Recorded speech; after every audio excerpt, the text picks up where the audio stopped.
Hey guys, and welcome to the next lesson. In today's lesson we're going to be working with RayTrace 3D, so actual 3D with depth. So this is what we're going to be creating.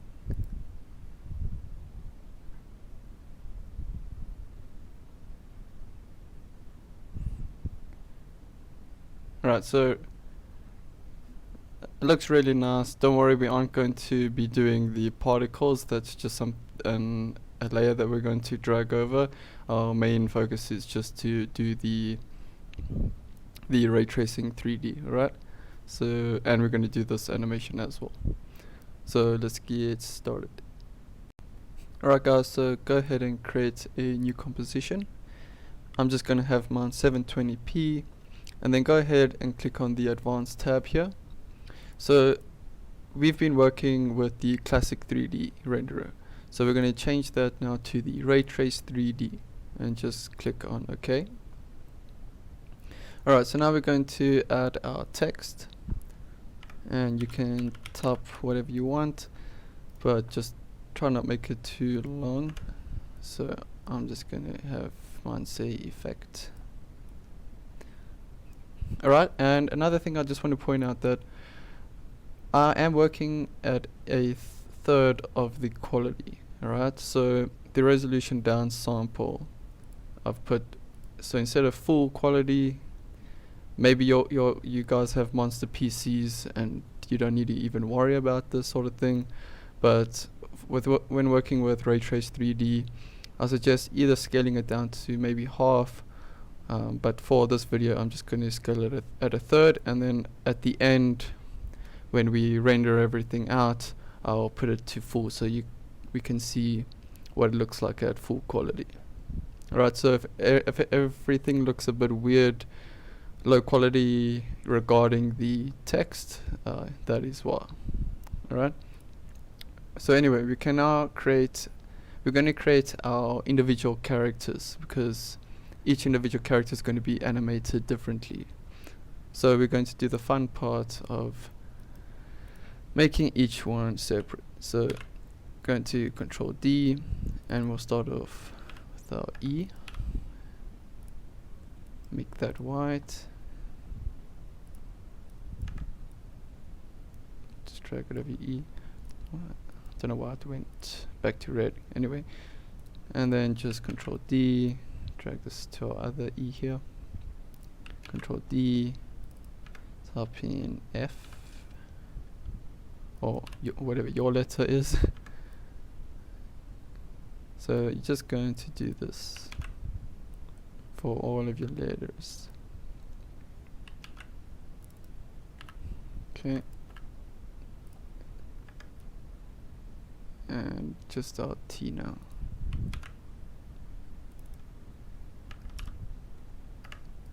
Okay, top 10 R T. Alright, so once you have that done, you can delete the bottom text, so you're just left with the individual characters now. Alright, so now you can go and select Control A, and that will select everything. So make sure you select everything so you don't have to do this one by one by one. Okay, so with everything selected, you can just drop down the first one. Go ahead and make them all 3D layers, and then drop down the geometry options. Go to the bevel style, set it to convex, and then for the bevel depth I'm going to put mine to 0.4. Alright, so depending on your text you might want to lessen it or increase it. It all depends on your texture. So the extrusion depth, okay, so this we want a lot of depth to our words here, or our characters here. So we'll shoot this up to about 100. Right, so let's just rotate the one and just see exactly. So we'll rotate our T to see. Alright, that is pretty thick. So maybe we can select everything again and make it a little bit less than that. So we'll make it maybe 88. Alright. So then you can just control everything and collapse everything. So now we're going to create a new light. Okay, and it's going to be a spotlight, and just click OK so it doesn't cast shadows or anything. And then we're going to move this back out pretty far, and we're going to put the focus point in the center here. Let's just move that. Just make it front facing and move it, and then move it back, all the way back. Alright, so now what we can do is we can actually drag this in a little bit more, and then we can come to our light options and increase the intensity until you start seeing the 3D of our text get lit up. Okay, so if I put it to full quality quick for this part,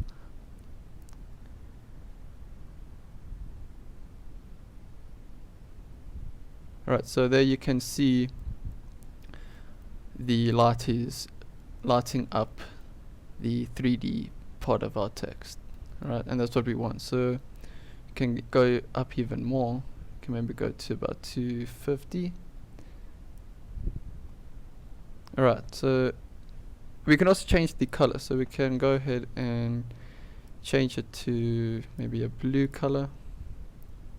Alright, I'm going to put this back down to third because my computer's not a monster. It's been with me for a while, but it's not a monster PC. Alright, so now we've got this cool blue tint instead of just that white light. Okay, so next we can go ahead and just select everything again,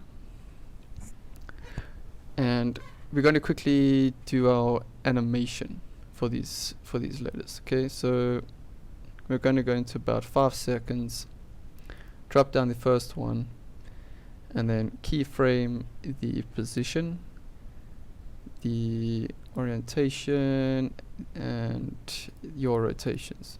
Okay, and then you can do the opacity as well. So just keyframe all of these.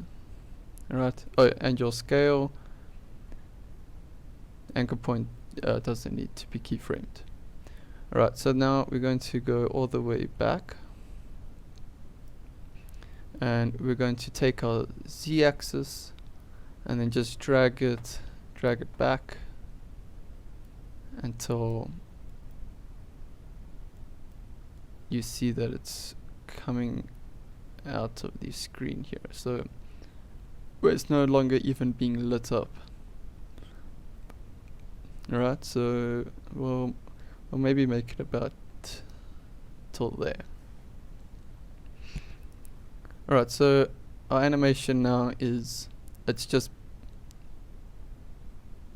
scaling in, right? So we're going to add some rotation to each letter, so each letter will rotate while they are coming in, so you can really experience the 3D effects.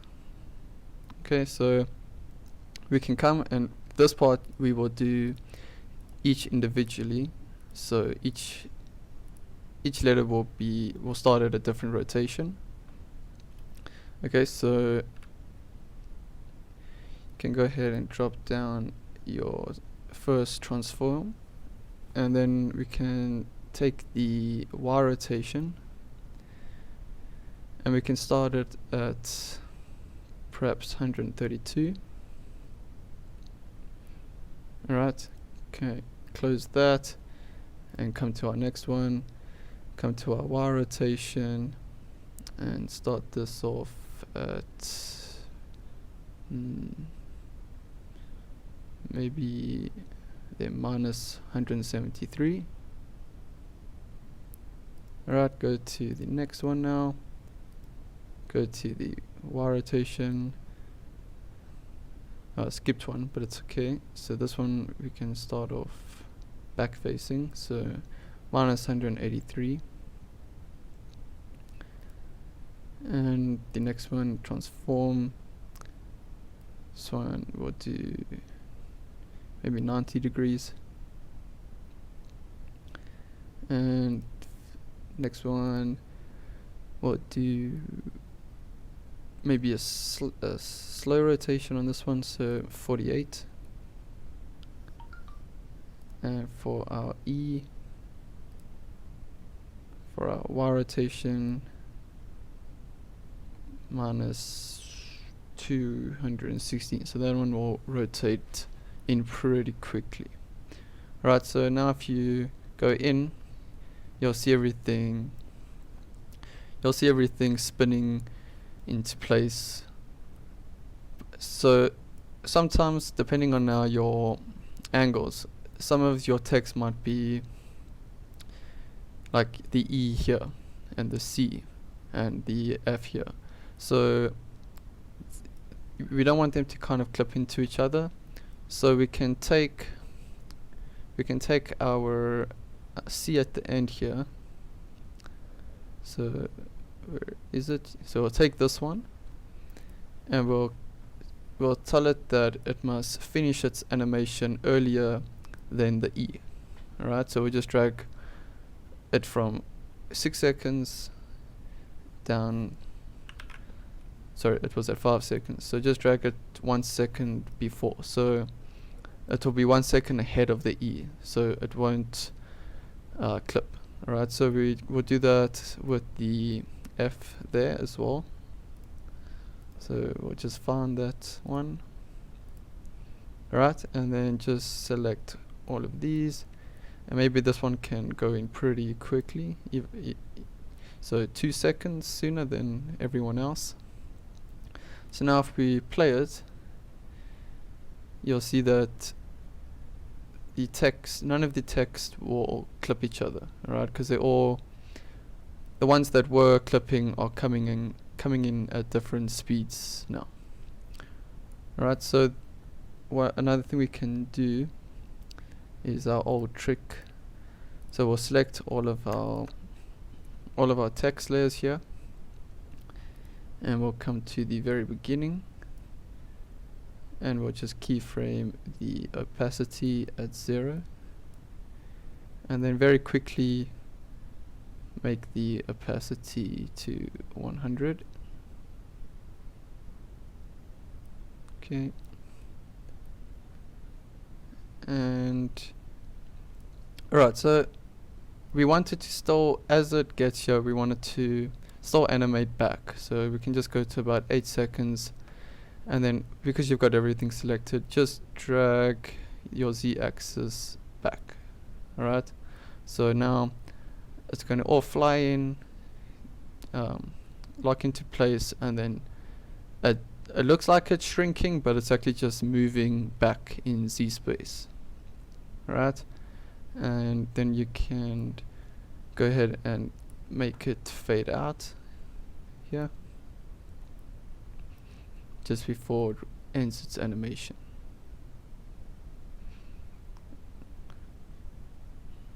Alright, so look, that looks nice.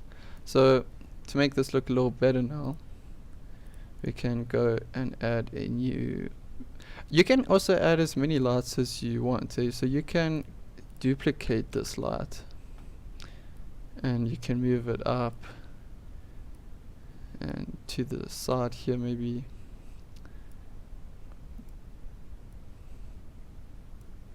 So don't be scared to play with the lights. So now you see we've moved this light onto the side here, so you can see it best with our E. Let's put this back to full quality for a sec.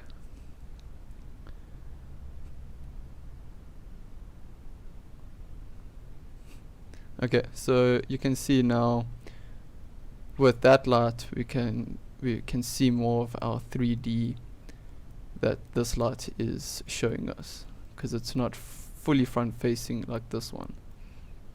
Alright, so I think we'll keep that light in, change this back to third of the quality,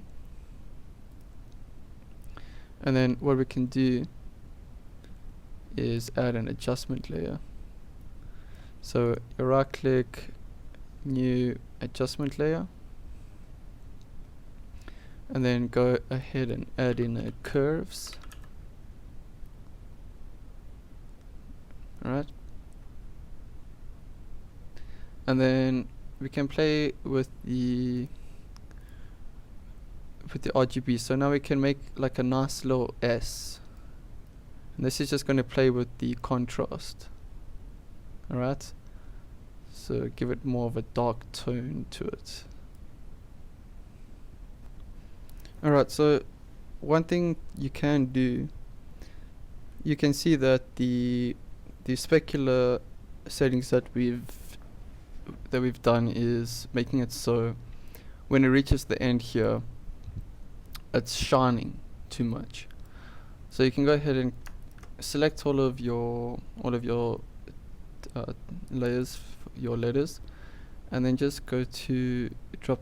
If they're not dropped down, just drop down your material options, and then put the specular intensity, put that down to 0.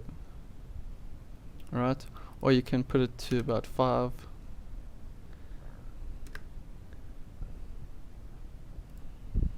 Let's try 20, because you want to try and keep that blue color at the end there.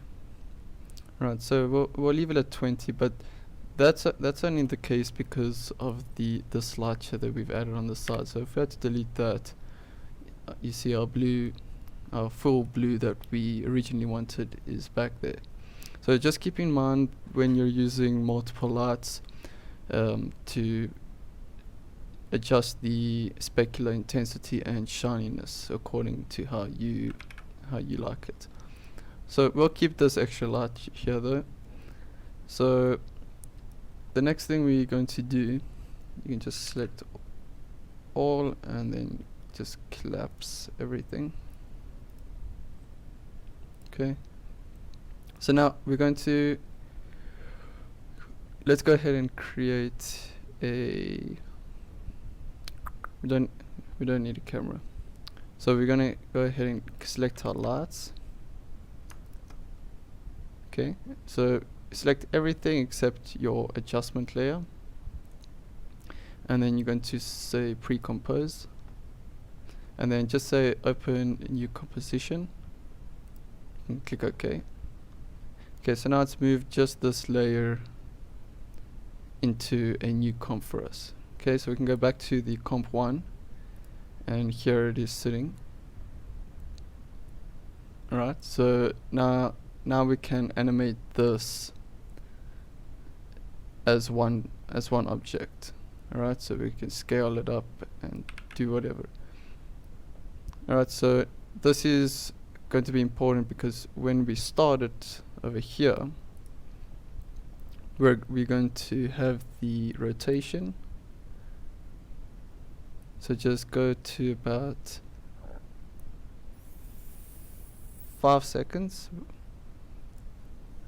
keyframe the rotation, and then come back and rotate it 180.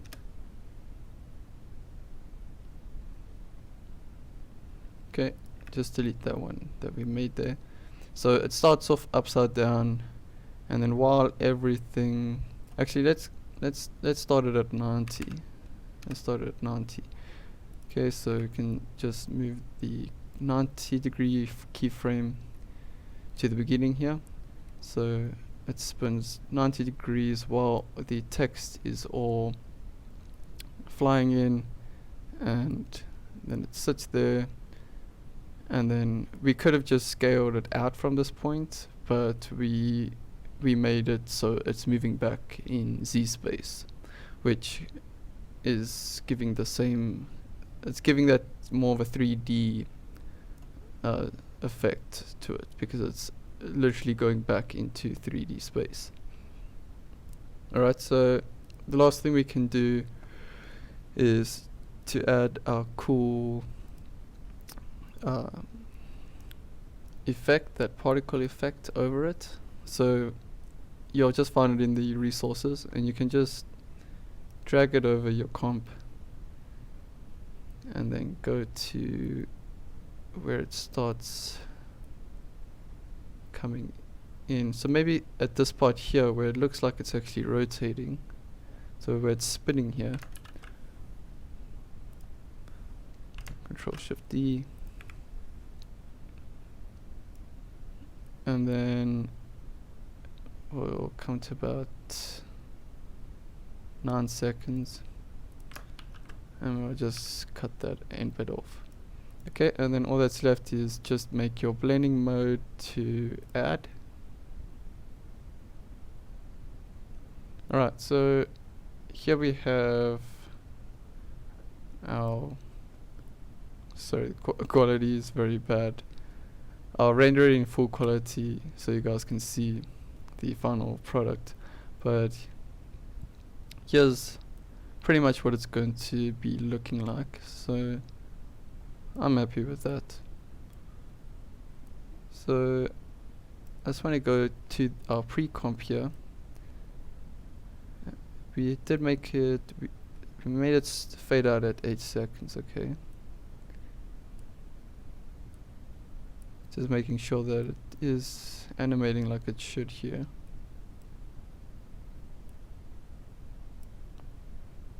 Okay, awesome. So I'm going to take my comp N now, put it to the comp N, so 8 seconds. And I'm just going to, I'll put it at half of the quality, and I'm just going to render it out. Alright guys, so it's finished rendering, and this is what it looks like.